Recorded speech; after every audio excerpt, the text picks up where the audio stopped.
Depuis que le jour était levé, Valserine restait appuyée à la fenêtre, comme les matins où elle attendait le retour de son père. Elle savait bien qu'il ne viendrait pas ce matin-là, mais elle ne pouvait s'empêcher de regarder le petit sentier par où il arrivait en se courbant quand il apportait ses paquets de marchandises passés en contrebande.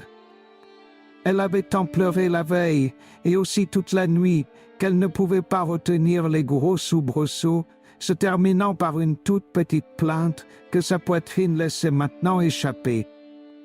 Elle détourna brusquement les yeux du petit sentier en entendant le pas d'un cheval sur le rude chemin qui montait de la route à la maison.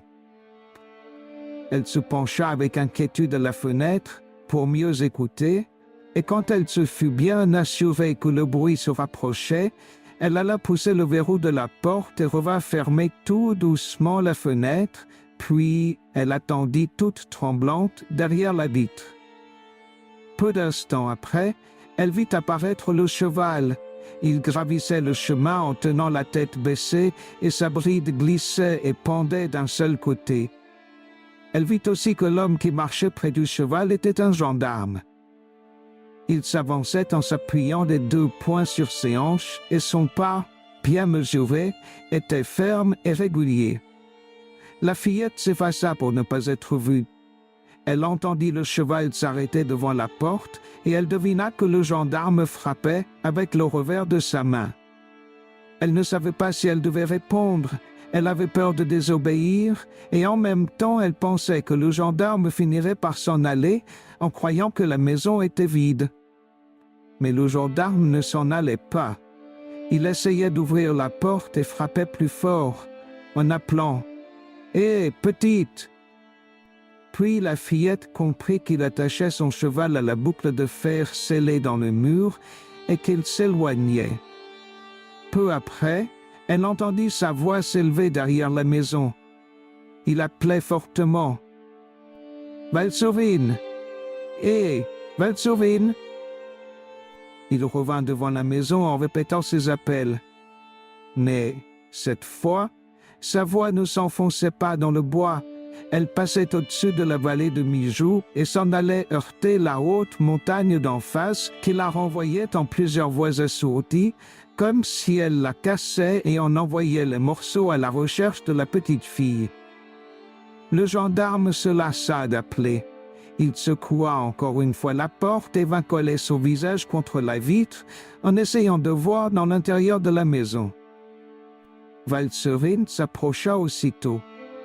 Elle venait de reconnaître un gendarme du village de Sept-Moncel, celui qui avait une petite fille si jolie avec laquelle elle avait joué quelquefois. Le gendarme parut tout joyeux en l'apercevant. Il lui fit un signe d'encouragement en disant « Allons, petite Niouk, ouvre la porte, je ne te veux point de mal, moi. » Valserine ouvrit la porte, toute honteuse de s'être laissée appeler si longtemps. Le gendarme prit une chaise pour s'asseoir et dit à la petite fille qui se tenait debout devant lui « Voilà que ton père s'est fait prendre, et les douaniers disent que tu l'aidais à passer sa contrebande. » La fillette regarda le gendarme bien en face, et elle répondit « Non. » « Pourtant, reprit-il, tu faisais le guet hier, quand les douaniers l'ont pris. » Valserine baissa la tête. « Et c'est parce qu'il t'a entendu crier que le pied lui a manqué et qu'il est tombé sur la pente, à travers les arbres coupés. » Valserine releva vivement la tête, comme si elle allait donner une explication, puis sa bouche se referma, et, après quelques instants de silence, elle demanda presque tout bas « Est-ce que sa jambe est cassée ?»« Non, » dit le gendarme, « il pourra marcher bientôt. » Elle n'attendit pas qu'il eût fini sa réponse pour demander encore « Est-ce que sa tête lui fait toujours aussi mal ?» Le gendarme regarda de côté, comme s'il était embarrassé, puis il ôta son képi et, en le tapotant du bout des doigts, il répondit « Tout cela ne sera rien, mais ton père va aller en prison et tu ne peux pas rester ici toute seule. » Et comme la fillette levait sur lui des yeux pleins d'inquiétude, il lui expliqua que le conducteur du courrier de Saint-Claude avait reçu l'ordre de la prendre le soir même, à son retour du col de la Faucille. Elle n'aurait qu'à attendre le passage de la voiture, en bas, sur la route, et on la conduirait dans une famille de Saint-Claude jusqu'à ce que son père soit revenu de prison. Valserine promit d'attendre le passage du courrier, et le gendarme s'en alla, en lui assurant qu'il donnerait souvent des nouvelles du contrebandier. La fillette referma la porte derrière lui, et elle essaya de penser. Elle se rappela que son père lui avait dit peu de temps avant « Tes 12 ans vont bientôt finir ». Il avait ajouté, après un long silence, « Je voudrais que tu sois ouvrière diamantaire ». Souvent aussi, il avait parlé de l'avenir. C'étaient les jours où elle refusait de faire ses devoirs de classe. Elle le revoyait, penché, lui désignant ses fautes, leurs deux têtes si rapprochées qu'elles se heurtaient parfois, et elle croyait l'entendre encore lui dire « Je ne suis pas bien savant, mais ce que je peux t'apprendre te servira dans l'avenir. » L'avenir. Elle répéta ce mot pour le fixer. Cela lui apparaissait très haut et tout semblable à ces nuages qui arrivaient en se bousculant par le col de la Faucille et qui s'enfuyaient en s'effilochant le long des monts Jura. Puis la tourterelle apprivoisée attira son attention. Elle venait du bois, chaque matin, réclamer une caresse et une friandise. Valserine la retint longtemps dans ses deux mains, sans pouvoir lui parler, comme elle le faisait tous les jours, et, quand l'oiseau se fut envolé, la fillette sortit de sa maison pour se rendre à la chambre du gardien. Elle fit un grand détour en prenant toutes les précautions habituelles pour ne pas être vue. C'était là que son père cachait ses marchandises de contrebande. Depuis qu'elle savait que la chambre du gardien était une cachette, Valserine s'y rendait toujours avec crainte. Pendant longtemps, elle avait cru que c'était seulement dans cet endroit frais que les marchandises étaient à leur place. Elle n'avait connu le danger que le soir où les douaniers étaient venus se mettre en embuscade sur l'amoncellement des quartiers de roches qui recouvraient la cachette. La nuit commençait d'entrer dans la chambre du gardien. La fillette et son père venaient de finir d'envelopper soigneusement les petits paquets faciles à dissimuler dans les poches, et que le contrebandier devait aller vendre le lendemain. Ils allaient sortir de la cachette lorsqu'ils entendirent tout près d'eux une voix un peu basse qui disait « Il doit y avoir des trous profonds parmi ces pierres. » La voix s'était subitement assourdie, comme si elle s'éloignait. Il y avait eu quelques piétinements, et la même voix avait repris « J'ai envie de faire partir mon revolver là-dedans. » Aussitôt, la fillette sentit que son père la saisissait et l'attirait violemment à lui. Elle avait senti aussi qu'il était tout tremblant quand il lui avait dit très bas « Ils sont au-dessus de nous. » Valserine n'éprouvait aucune peur à ce moment. Elle ne comprenait pas pourquoi son père tremblait si fort contre elle. Elle voulut lui parler, mais il l'en empêcha en lui disant « Les douaniers sont là. » La fillette avait subitement deviné que son père cachait des marchandises de contrebande, tout comme le fils de la vieille Marienne qui demeurait en bas de la montagne et que les gendarmes avaient déjà emmené plusieurs fois en prison. Et, malgré l'obscurité, elle mit ses deux mains devant son visage pour cacher à son père la grande honte qui la faisait rougir. Mais son père se courba davantage sur elle en la serrant plus fort. Elle comprit sa pensée et, pour le rassurer, elle lui passa un bras autour du cou pendant qu'elle lui appuyait son autre main sur la joue. Ils restèrent ainsi pendant un long moment, Valserine supportant le poids de la tête de son père qui s'abandonnait sur la sienne. Ils se séparèrent en entendant des petits coups secs contre les pierres de la cachette, puis la voix du douanier arriva encore près d'eux comme si elle sortait n'importe voix. Elle disait « Ma baguette ne touche pas le fond. » Une autre voix, paraissant assez éloignée, dit « Reste donc tranquille, tu vas faire sortir de ce trou quelques bêtes qui vont nous ennuyer cette nuit. Les petits coups secs continuèrent à se faire entendre et, tout à coup, un glissement brusque fit comprendre à Valtsorin que le douanier avait laissé tomber sa baguette dans la chambre du gardien. Valtsorin et son père s'assirent en silence sur la pierre étroite qui se trouvait près d'eux, et ils restèrent jusqu'au matin sans oser bouger ni se parler tout bas. Ce fut seulement lorsque le grand jour entra dans la chambre du gardien que le contrebandier se décida à sortir pour s'assurer que les douaniers n'étaient plus là. Et maintenant que Valtsorin se retrouvait seule dans cette cachette, elle se souvenait des moindres détails de cette nuit d'angoisse. Il y avait un peu plus d'un an de cela, et, depuis, elle avait fait tant de questions à son père qu'elle savait à présent beaucoup de choses. Elle savait qu'il ne fallait jamais passer par le même chemin pour aller à la chambre du gardien, afin de ne tracer aucun sentier visible. Elle savait qu'un homme peut être contrebandier sans être un voleur, et elle sentait bien qu'un lien de plus l'attachait à son père depuis qu'il lui avait parlé comme à une amie. Et voilà qu'elle éprouvait presque de la fierté en se rappelant les paroles que le gendarme venait de lui dire. « Les douaniers affirment que tu aidais ton père à passer sa contrebande. » Elle s'assura que toutes les marchandises étaient à l'abri de l'humidité, elle roula en pelote quelques bouts de ficelle qui traînaient à terre, et elle sortit de la chambre du gardien avec les mêmes précautions qu'elle avait prises pour y entrer. Elle revint à la maison pour y mettre tout en ordre et, quand l'heure fut venue, elle ferma la porte avec soin et descendit sur la route pour prendre le courrier, au passage, ainsi qu'elle l'avait promis aux gendarmes. La voiture était pleine de monde.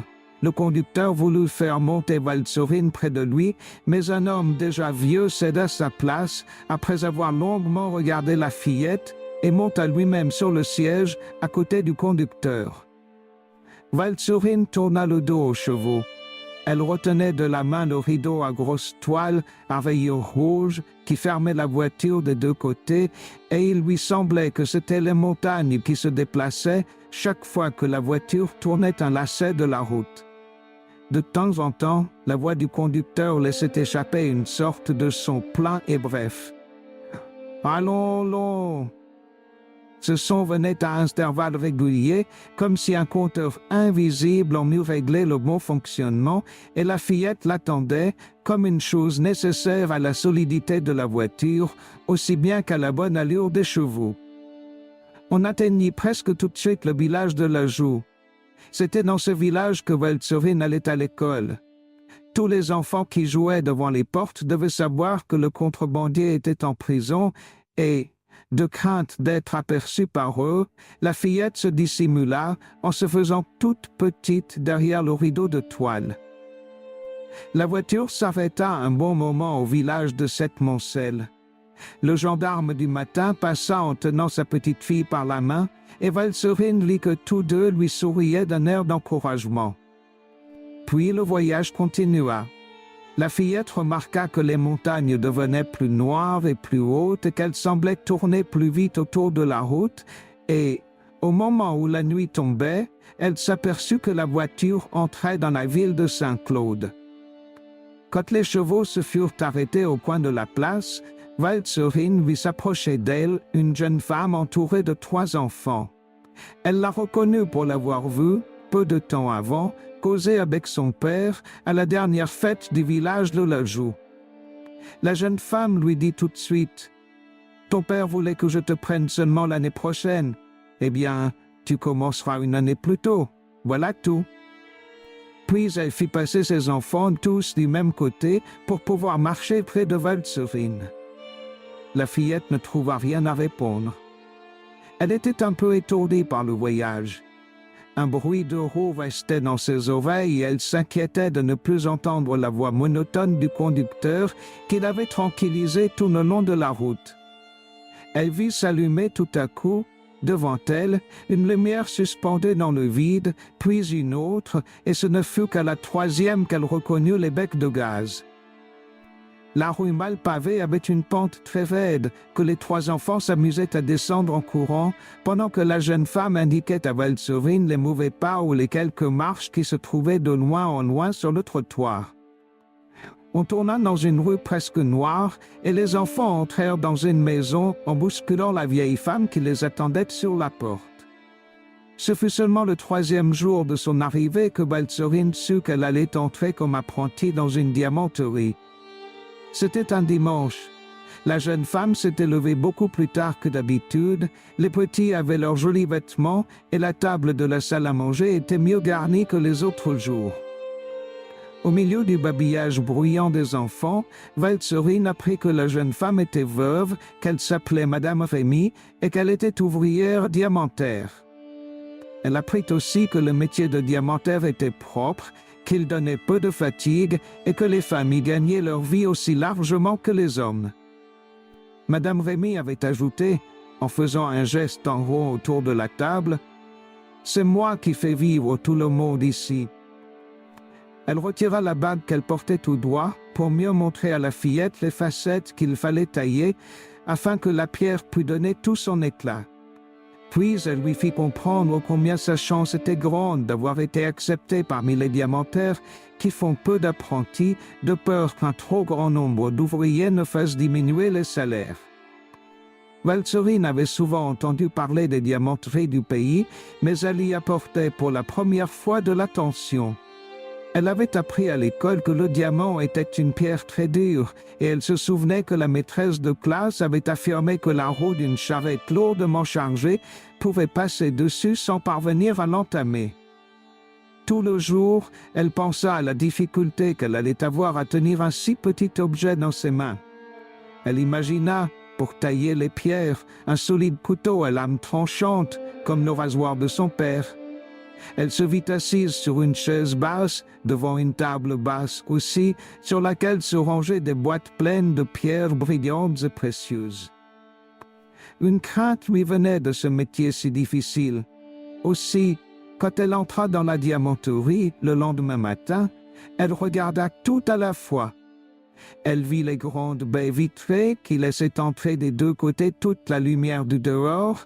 Elle vit le plafond fait de briques rouges et le mur du fond avec son cartel rond accroché très haut et ne put s'empêcher de compter les barreaux d'une échelle placée juste au-dessous du cartel.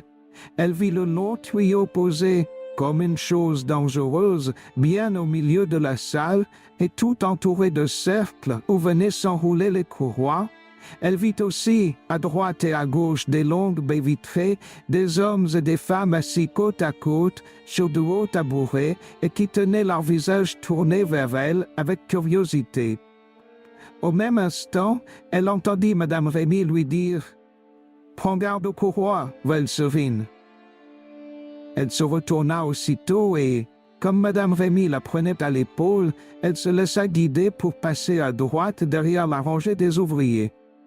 Elle devina que chaque visage se retournait sur elle, au passage, mais elle n'osa pas lever les yeux, et elle ne vit plus que les tabourets qu'elle dépassait un à un. Puis une pression de la main de Madame Rémy l'obligea à s'arrêter, et elle entendit la même recommandation que tout à l'heure. « Prends bien garde aux courroies. » Elle ôta son vêtement pour mettre une grande blouse à petits carreaux bleus que Madame Rémy lui avait achetée la veille, en lui disant qu'elle remplacerait dorénavant son tablier d'écolière. Elle vit encore Madame Rémy lui sourire et, malgré le ronflement qui commençait à lui emplir les oreilles, elle entendit qu'elle lui recommandait de ne pas bouger de sa place et de bien regarder ce qui se faisait autour d'elle afin de se familiariser avec les choses. Valserine s'assit comme les autres sur un haut tabouret.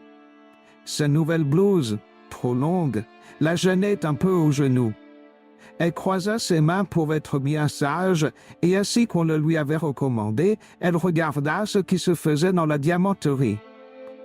Elle vit tous les diamantaires se pencher de la même façon, avec les mêmes gestes recourbés, sur une plaque ronde, posée devant eux, mais elle fut longtemps avant de distinguer que cette plaque était la meule sur laquelle on taillait le diamant.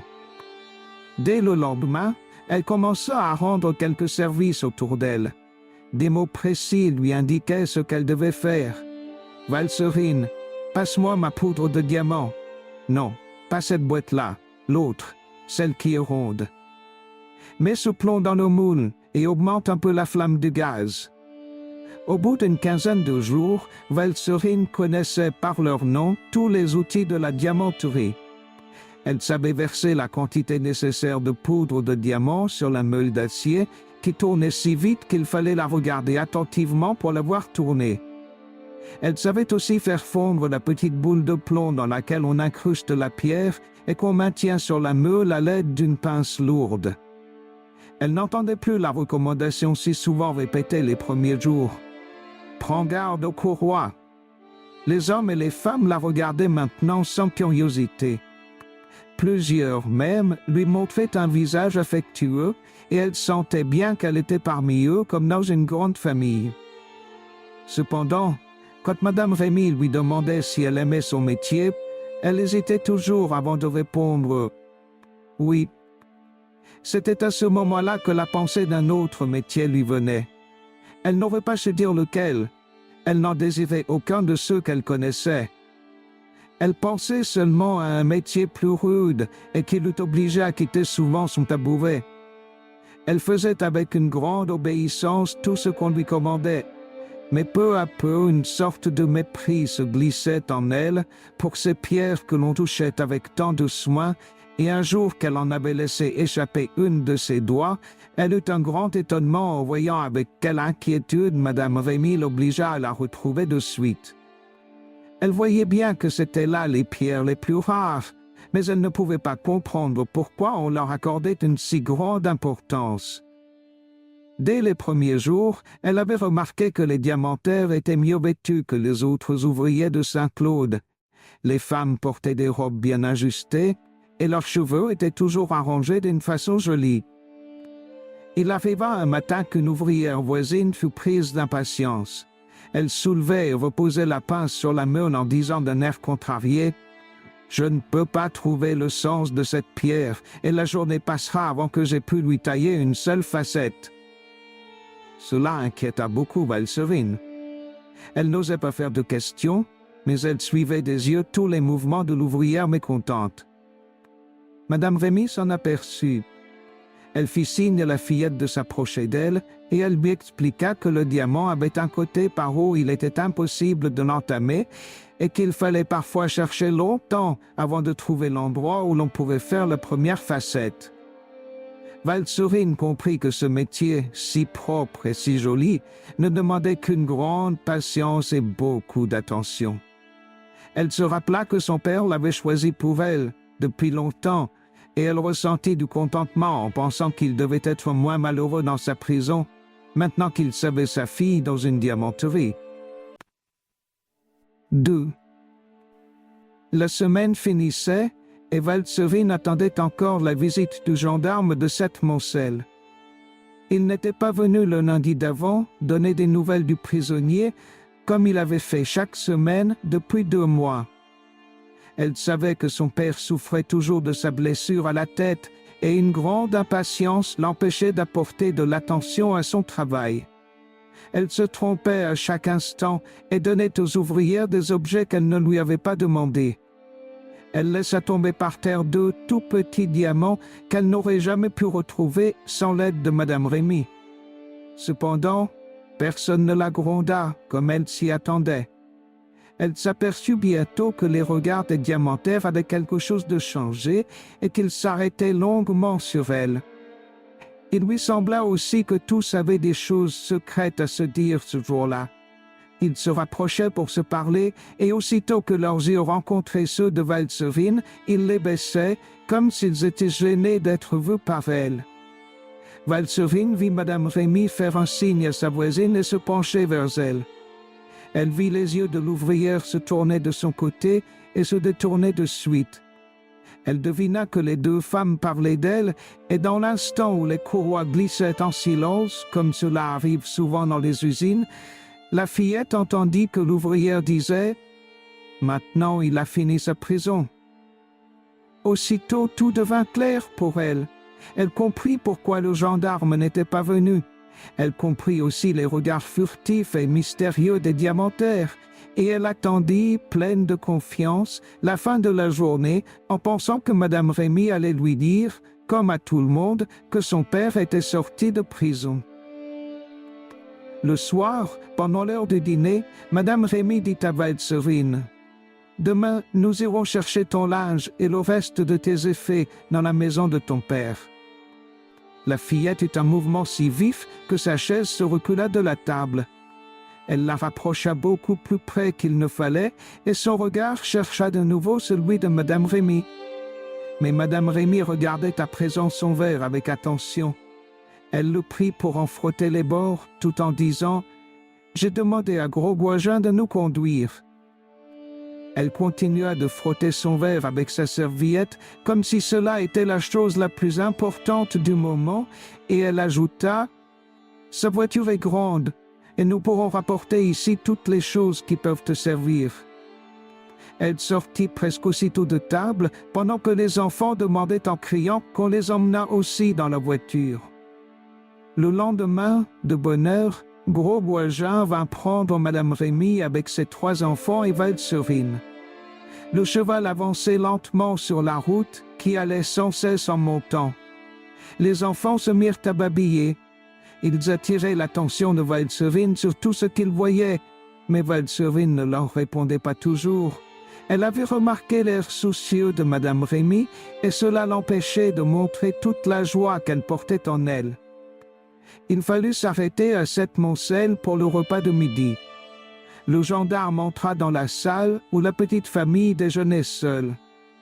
Valserine vit Madame Rémy se lever précipitamment pour aller au-devant de lui, et tous deux sortirent de la salle en parlant à voix basse. La fillette fut très surprise de voir Madame Rémy revenir toute seule. Elle aperçut peu après le gendarme par la fenêtre ouverte. Il remontait la rue, sans hâte, le buste un peu penché et ses 2 mains derrière le dos. Le voyage reprit après le déjeuner. Les enfants commencèrent de laisser aller leur petite tête au balancement de la voiture et finirent par s'endormir tout à fait. Madame Rémy était assise juste en face de Valserine. De temps en temps, elle respirait longuement, comme les gens qui prennent une grande résolution, et Valserine croyait toujours qu'elle allait lui parler. Puis, la jeune femme détournait son visage de celui de la fillette, et elle paraissait très occupée à empêcher les enfants endormis de glisser de la banquette. Valserine l'aidait de son mieux, en soutenant la tête de l'un d'eux, mais elle se renversait constamment en arrière pour apercevoir le tournant d'une montagne qui cachait sa maison. Quand la voiture traversa le village de la Joux, Valserine sentit en elle comme un bouillonnement. Elle se mit à rire et à remuer les jambes. Elle avait envie de parler aussi.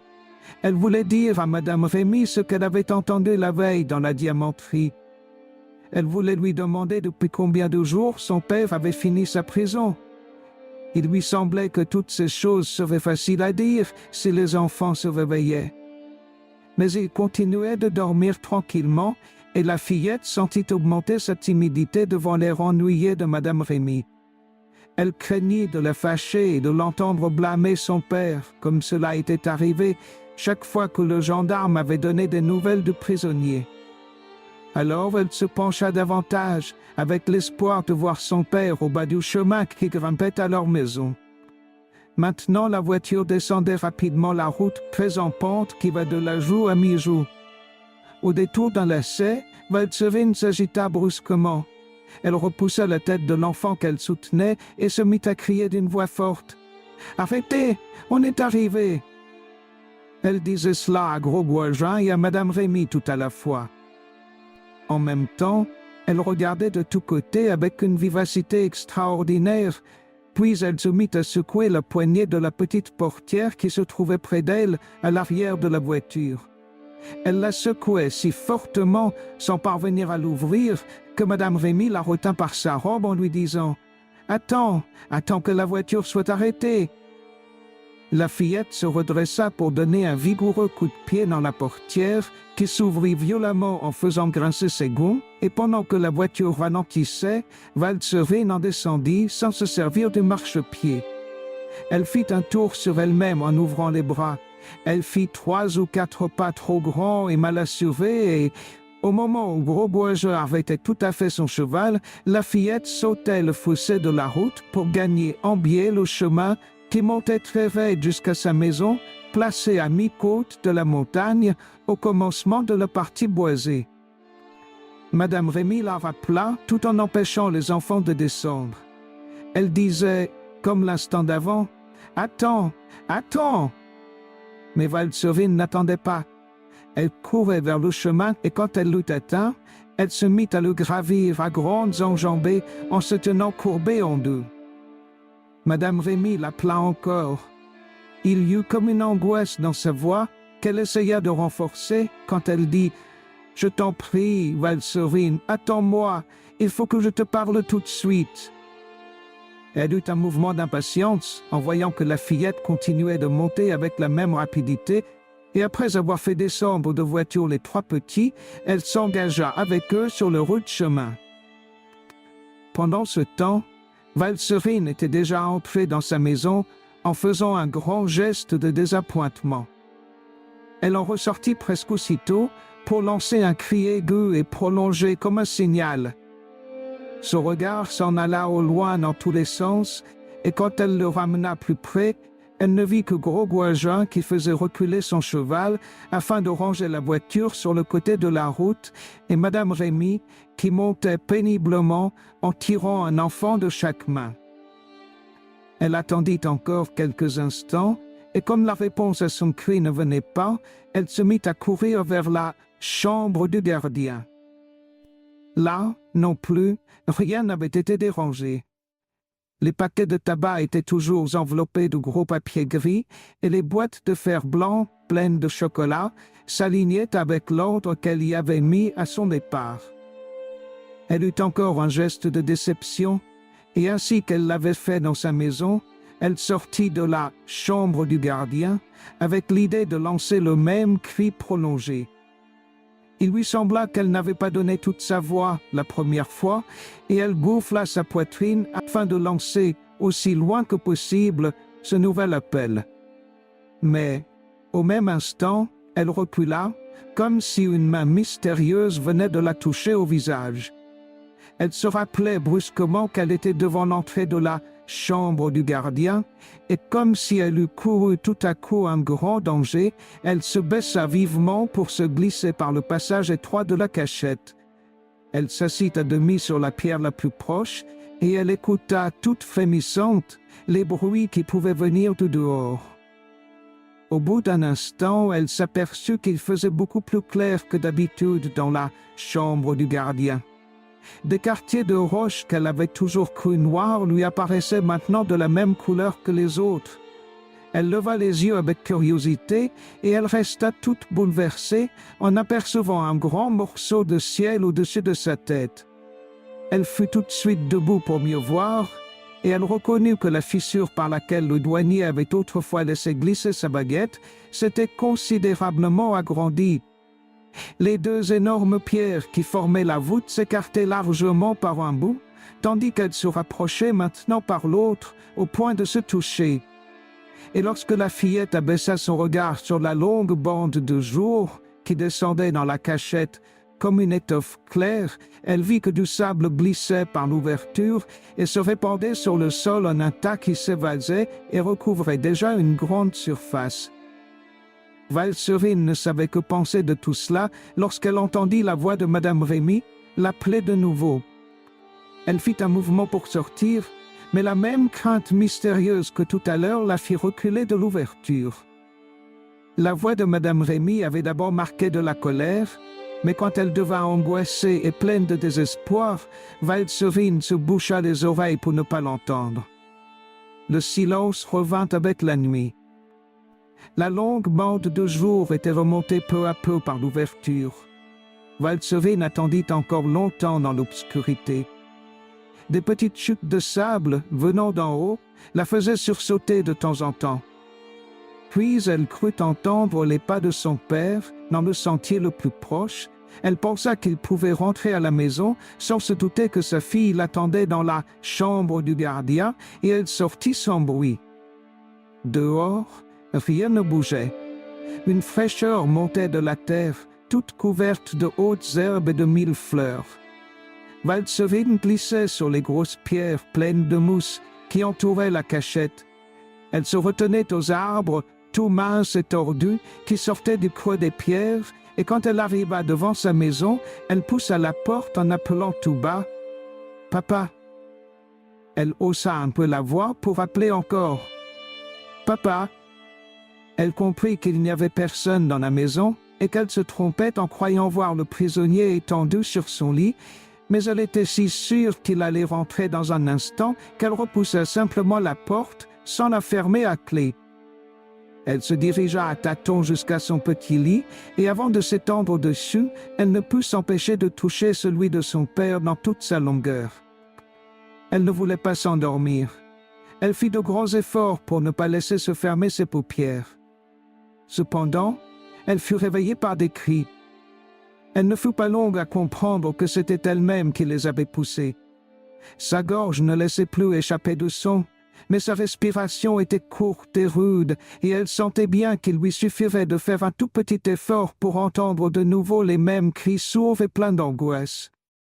Elle avança encore les mains vers le lit de son père, mais maintenant elle savait très bien qu'il était vide. Elle le touchait seulement pour être moins seule et parce qu'il lui semblait qu'un ami lui donnait la main. Elle ne se souvenait pas d'avoir jamais vu la nuit aussi noire et, chaque fois qu'elle voulait fermer les yeux, une inquiétude les lui faisait rouvrir. Puis un bourdonnement ronfla dans ses oreilles avec un petit sifflement. Elle se souleva pour mieux écouter et il lui sembla que ce bruit emplissait toute la chambre. Elle imagina qu'une araignée tissait une immense toile autour de son lit et elle en ressentit une oppression qui l'obligea à respirer longuement. Et, tout à coup, elle entendit battre son cœur. Elle en écouta les coups un instant, et elle dit tout haut « Comme il fait du bruit !» Aussitôt, elle trouva que sa voix avait résonné comme une voix étrangère. Tout son petit corps se resserra et son cœur cogna plus sourdement. Quand il se fut apaisé, elle s'aperçut que le vieux coucou, pendu au mur, ne faisait plus entendre son tic-tac. Son trouble en augmenta, et, pour se rassurer, elle chercha à distinguer sa place dans l'obscurité. Elle avait envie de lui parler, comme à une personne amie qui boude. Elle avait envie d'aller tirer ses chaînes, mais elle n'osait faire le plus petit mouvement, de peur de heurter la chose inconnue et pleine de menaces qui bruissait toujours à ses oreilles. Alors, elle resta sans bouger, les yeux grands ouverts dans la nuit. Cependant, le jour arriva. Valserine vit qu'il essayait d'entrer dans la maison, en passant sous la porte et par les fentes des contrevents.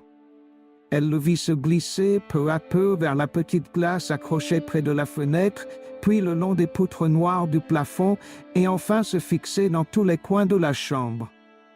Maintenant qu'il éclairait les chiffres jaunis du vieux coucou, Valserine se leva très vite pour aller toucher du doigt le balancier, et, dès le premier tic-tac, le bruissement qui l'avait tant effrayé cessa, et il lui sembla que rien n'était changé dans la maison.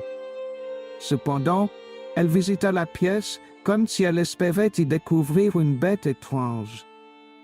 Elle passa soigneusement le balai sous chaque meuble et enleva les plus petites toiles d'araignée qui s'étaient formées pendant son absence. Un battement d'ailes et deux petits coups frappés au contrevent lui firent oublier les bruits mystérieux de la nuit. C'était la tourterelle qui venait chercher une caresse comme autrefois. Valserine ouvrit la fenêtre toute grande et l'oiseau se posa sur le rebord en saluant et roucoulant, comme s'il avait mille et mille choses à dire. Mais quand la fillette étendit la main pour le caresser, il battit précipitamment des ailes et s'envola au loin. Valserine le suivit des yeux, sans oser le rappeler, et lorsqu'il eut disparu dans les hautes branches d'un arbre, elle s'éloigna de la fenêtre avec une grande envie de pleurer. Ce fut à ce moment que son regard rencontra la petite table chargée de ses livres de classe. Elle se souvint aussitôt du vieux cahier de devoirs qui servait au contrebandier les jours où il avait besoin d'être aidé par son enfant. Elle le prit pour en tourner très vite les pages en lisant les mots tracés entre les lignes déjà pleines. Il y avait de longues phrases expliquant à la fillette ce qu'elle devait faire en revenant de l'école, mais c'était surtout des indications précises sur le chemin que devait suivre le contrebandier pour rentrer à la maison. Valserine s'arrêta sur les derniers mots. Par le colombier, en bas du couloir. C'est là que le contrebandier avait été pris par les douaniers. Elle revit son père tombant dans l'étroit couloir que les bûcherons avaient formé du haut en bas de la montagne pour faire glisser les arbres coupés. Elle le revit, essayant de se relever à moitié de la pente et retombant, le front en avant, contre les troncs mal équarris. À présent, il avait fini sa prison, et il ne pouvait tarder à rentrer. Elle essuya brusquement ses larmes avec sa manche, puis elle prit sa plume, et, au milieu de la ligne suivante, elle écrivit « Appelle-moi ». La matinée était peu avancée. Cependant, Valserine reconnut, à la couleur du ciel, que le soleil devait éclairer déjà les glaciers qui se trouvaient de l'autre côté de la montagne. Le versant en face était encore plein de brume. On distinguait seulement les places blanches où la roche à pic était à nu et les endroits encore plus clairs où, à chaque printemps, la fonte des neiges entraînait des éboulements. Valserine s'aperçut pour la première fois qu'elle connaissait le nom des montagnes voisines. Elle les nomma avec un geste de la main, comme si elle les indiquait à quelqu'un. Un peu à droite, le mont Oron, à gauche, la Dole, et, presque en face, le col de la Faucille. Maintenant, elle se sentait tranquille autour de sa maison. Peu à peu, le soleil se montra au-dessus du mont Oron, et la brume qui recouvrait la vallée s'enleva pour laisser voir les maisons blanches du village de Mijou, où se trouve la douane. Elle reconnaissait facilement, parmi les autres, la petite maison carrée des douaniers. Elle n'était jamais passée devant sa grande porte sans en éprouver un peu de terreur depuis qu'elle savait que son père était contrebandier.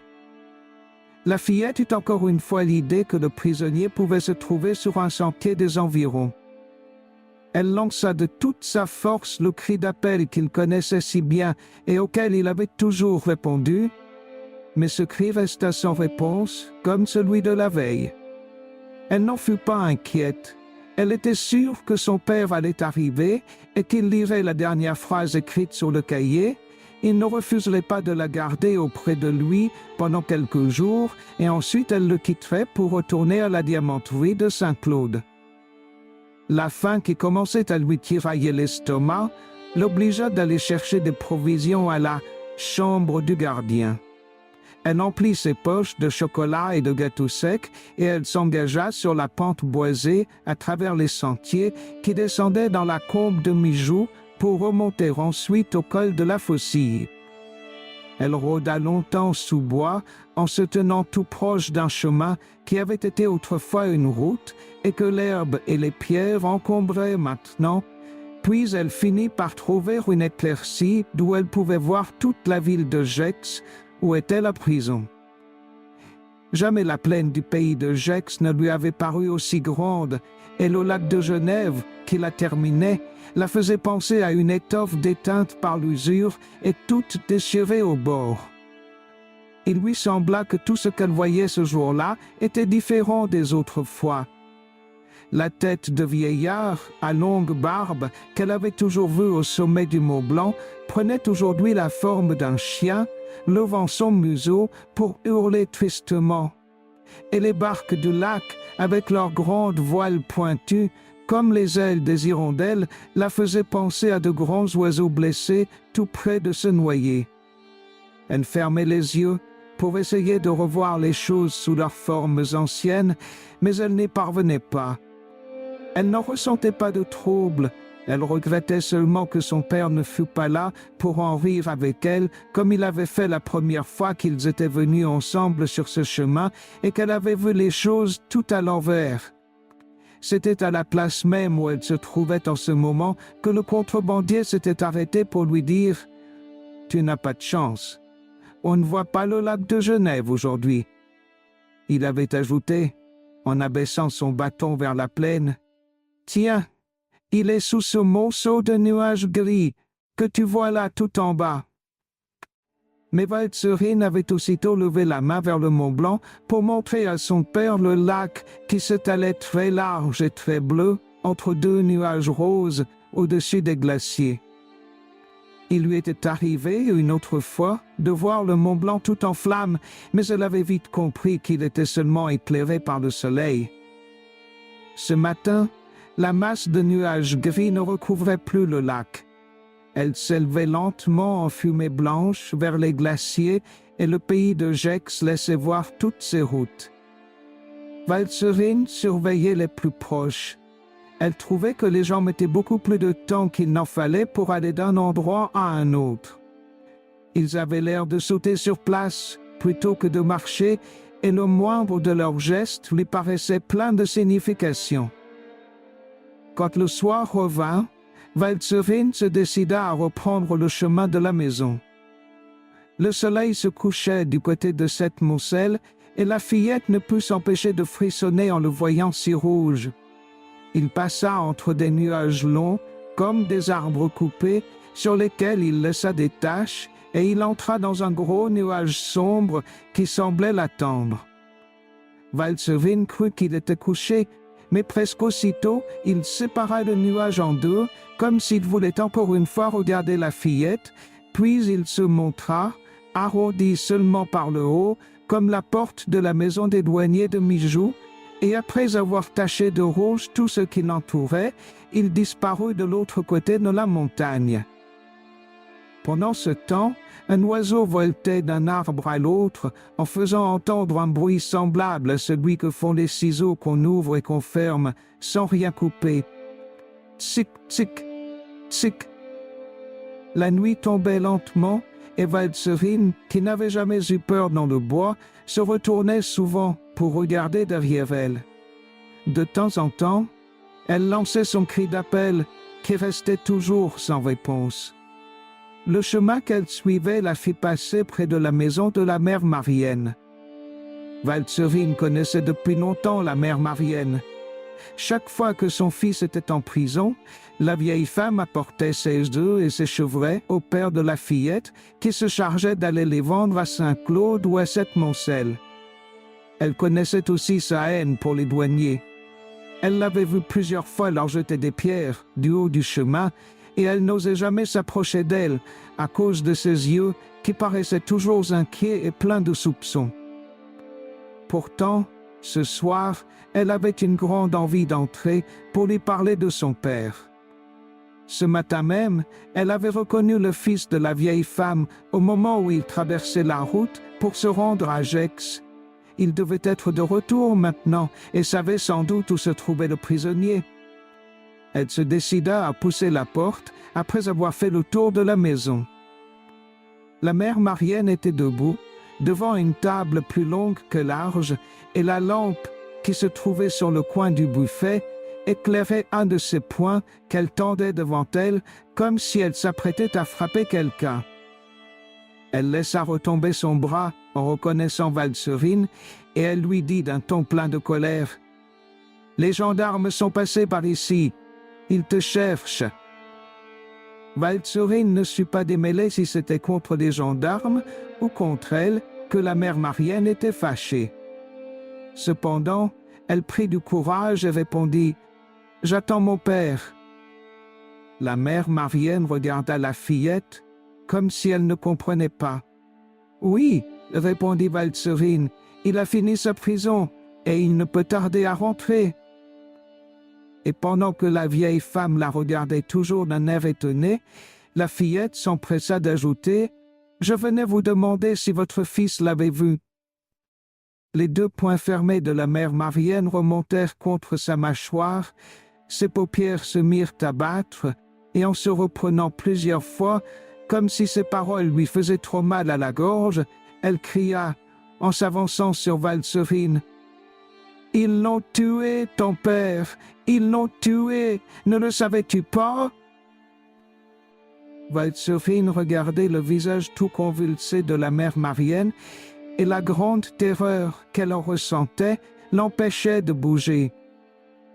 La vieille femme continuait, avec une voix pleine de fureur: « Ils l'ont tué comme ils ont tué autrefois mon pauvre mari, et mon fils est parti ce matin à Gex pour le voir mettre dans le cimetière. » Puis elle mit ses poings sur ses yeux, comme si elle voulait s'empêcher de regarder une chose affreuse, et Valserine s'enfuit, épouvantée. 3. L'été venait de finir, et Valserine habitait, depuis plusieurs semaines déjà, la maison de la mère Marienne. Le fils de la vieille femme l'avait retrouvé couché parmi les buis et les cyclamènes sauvages le lendemain du jour où elle avait appris la mort de son père. Elle était toute raidie par le froid et le chagrin, et ses cris de petite fille désolée semblaient ne jamais pouvoir s'arrêter. La mère Marienne en fut épouvantée, et, comme si propre peine eût dû effacer celle de Valserine, elle se mit à lui raconter comment son mari avait été tué par les douaniers. « Il s'appelait Catherine, dit-elle, et il faisait la contrebande de l'alcool. Souvent, il partait pour plusieurs jours avec son cheval et sa voiture. Les douaniers le poursuivaient de tous côtés, mais il était adroit et savait les dépister. Il était hardi aussi, et quand les douaniers le menaçaient, il leur répondait en riant: « Aussi longtemps que je serai vivant, je vous échapperai. » Mais voilà qu'une nuit, ils imaginèrent de fermer les barrières d'un passage à niveau qui se trouvait au fond d'une vallée. L'attelage de mon mari, lancé à fond de train sur la route en pente, brisa la première barrière et vint s'écraser contre la seconde. Et lorsque les douaniers accoururent pour fouiller la voiture, ils trouvèrent le corps de Catherine plié en deux sur la barrière. La vieille femme se tordit les mains et, d'une voix pleine de détresse, elle termina en disant: « Il était mort depuis 2 jours quand ils me l'ont rapporté. » Les jours passèrent et chacun d'eux emporta un peu du chagrin de la fillette. Maintenant, elle restait de longs moments assise sur le seuil de la maison. Elle se tenait toute ramassée comme une vieille femme, mais ses yeux noirs suivaient le chemin qui s'en allait au pays de Gex et qui se montrait de place en place à travers les pins. Elle revoyait la plaine avec ses routes et ses villages, et sa pensée s'arrêtait sur un arbre tout mince, seul au milieu d'un pré, et que le vent courbait violemment à chaque instant. À présent, elle n'avait plus peur de la mère Marienne. La vieille femme lui parlait tantôt comme à une petite fille, et tantôt comme à une femme, et leur malheur, si semblable, les unissait comme un lien de parenté. Le fils de la mère Marienne partait chaque semaine à Saint-Claude pour en rapporter plusieurs douzaines de pipes sur lesquelles il taillait des figures. Il posait sa corbeille sur une petite table qu'il installait dehors, près de la porte. Valserine suivait son travail avec attention, et la maison était pleine de tranquillité. Un jour, la mère Marienne va s'asseoir sur le seuil auprès de la fillette, et elle lui dit: « Madame Rémy te fait demander si tu veux retourner à la diamanterie. » Valserine secoua la tête pour dire non. Cependant, elle répondit: « Oui. » La vieille femme reprit: « Tu lui as causé un grand tourment. Elle avait la tête perdue ce soir-là, et Gros Goujat ne pouvait pas la décider à rentrer à Saint-Claude avec ses enfants. » Valserine baissa son visage plein de confusion, et la mère Marienne ajouta: « Elle n'est pas fâchée contre toi, et ne demande qu'à te garder comme autrefois. » Valserine ne répondit pas. Elle semblait écouter le léger claquement des pipes que le fils de la mère Marienne rejetait une à une dans la corbeille après les avoir tenues quelques instants dans ses mains, puis, Brusquement, elle regarda la vieille femme pour lui demander « Est-ce que les femmes aussi font des pipes ?» Les yeux de la mère Marienne devinrent brillants comme des pierres taillées quand elle répondit « J'étais polisseuse de pipes avant de me marier. » Et comme si toute sa jeunesse lui revenait à la mémoire d'un seul coup, elle parla longuement. Elle parla de la ville de Saint-Claude et du quartier de La Poya où ses parents avaient été pipiers. Elle dit comment les polisseuses de pipe entouraient leurs cheveux d'un mouchoir pour les protéger contre la poussière de racines de bruyère qui teignait les cheveux noirs en une couleur rose foncé. Elle nommait les jeunes filles d'alors comme si Waldserin les avait connues. Adèle portait un mouchoir bleu. Agathe en avait toujours un jaune. Et elle s'arrêta après avoir dit, en relevant la tête, « Moi, je portais un mouchoir rouge. » Sa main toucha celui qui était sur sa tête en ce moment, mais elle l'abaissa aussitôt, comme s'il lui avait suffi de le toucher pour voir qu'il était de couleur noire. Il y eut un long silence. La mère Marienne semblait regarder maintenant au fond d'elle-même, et son fils avait cessé de gratter ses pipes. Waldserin se mit debout. Elle repoussa des deux mains les boucles noires qui recouvraient ses joues, et avec un accent plein de fermeté, elle dit « Je veux être polisseuse de pipes. » La vieille femme se mit debout aussi, et son visage était tout joyeux quand elle demanda à la fillette « Tu aimes donc mieux être polisseuse que diamantaire ?»« Oui, » dit Waldserin. Les pipes sont plus belles que le diamant. La vieille femme prit plusieurs pipes dans la corbeille de son fils, et après les avoir fait rouler d'une main dans l'autre, elle les reposa doucement en disant « Le diamant ne sert à rien. » Quelques jours après, le fils de la mère Marienne revint de Saint-Claude avec la réponse que Waldserin attendait. La fillette habiterait chez des pipiers qui avaient connu et aimé son père, et elle irait chaque jour à la fabrique de pipes au lieu d'aller à la diamanterie.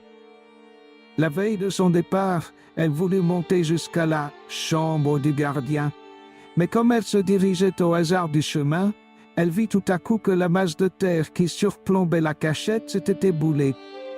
Une énorme quantité de sable et de cailloux avait glissé, en entraînant la plupart des arbres qui se trouvaient sur la pente. Plusieurs étaient à moitié enfouis et paraissaient déjà morts, tandis que d'autres se penchaient pour s'appuyer de toutes leurs branches contre ceux qui étaient restés debout. Waldserin se rappela que la chambre du gardien avait été formée par un éboulement, et il lui sembla entendre encore une fois la voix de son père quand il lui avait dit « Cette année-là, il y eut un orage si violent qu'il dévasta la montagne et fit de gros dégâts dans la ville de Saint-Claude. » Maintenant Waldserin pouvait partir. La chambre du gardien s'était fermée pour toujours, comme si elle voulait garder le secret du contrebandier. La fillette entra dans sa maison, et le dernier souvenir qu'elle y avait laissé lui revint aussitôt à la mémoire. Ses oreilles s'emplirent du même bruissement qui l'avait tant effrayée pendant la nuit où elle attendait le retour du prisonnier. Aujourd'hui, la maison était pleine de clarté, et cependant des milliers de voix fines et harmonieuses se croisaient et s'unissaient dans l'air. Et lorsque Waldserin les eut écoutées longuement, elle reconnut que le silence avait aussi des voix que l'on pouvait entendre quand on les écoutait. Le lendemain, au moment où Waldserin allait partir pour Saint-Claude, la mère Marienne la retint un instant sur le seuil. Elle tenait à la main un mouchoir noir qu'elle lui donna en disant « Prends-le, il te servira pendant le temps de ton deuil. » La fillette eut un mouvement plein de vivacité affectueuse vers la mère Marienne, puis elle mit le mouchoir dans sa poche et rejoignit en courant le fils de la vieille femme qui s'engageait déjà dans le sentier de traverse. Tout était clair dans la vallée ce matin-là, et le vent frais déchirait en petits morceaux les nuages qui semblaient vouloir se reposer un instant sur la montagne. À l'endroit où le sentier coupait la route, Waldserin vit passer le courrier de Saint-Claude à la faucille, et elle ne put s'empêcher d'imiter tout bas la voix du conducteur. Allons, long. Peu après, le sentier longea le ruisseau du Fumen et la voix des enfants qui se répondaient à travers la montagne n'arrivèrent plus jusqu'à cet endroit si resserré de la vallée. La fillette suivait le pas allongé du fils de la mère Marienne sans en ressentir de fatigue. Une joie se levait en elle et c'est à peine si elle entendait le bruit du ruisseau qui courait d'un caillou à l'autre. Ils durent bientôt dépasser les villages de Croiserette et Larenfil et, au moment où ils allaient entrer dans Saint-Claude, Valserine remarqua près de la route un bouleau qui s'était dépouillé de toutes ses feuilles pendant la nuit, et elle s'arrêta pour regarder le feuillage qui traînait maintenant à terre comme un vêtement fané. Ils descendirent très vite la rue raboteuse de la Poya, et la fillette entra en même temps que le fils de la mère Marienne dans la fabrique de pipes. Elle traversa l'atelier où les scies filaient des sons aigus en donnant une forme aux racines de bruyère.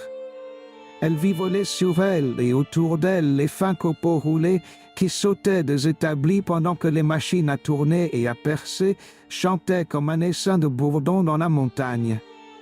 Elle remarqua les visages ouverts et pleins d'énergie des ouvriers, et quand le fils de la mère Marienne la fit entrer dans l'atelier des polisseuses, elle regarda sans crainte les femmes, toutes debout et tournées de son côté, comme si elles guettaient son entrée.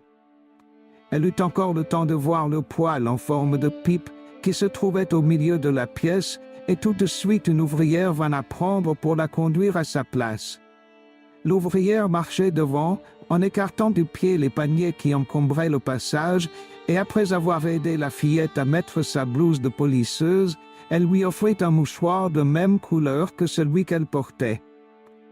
Valserine remercia d'un geste plein de gratitude.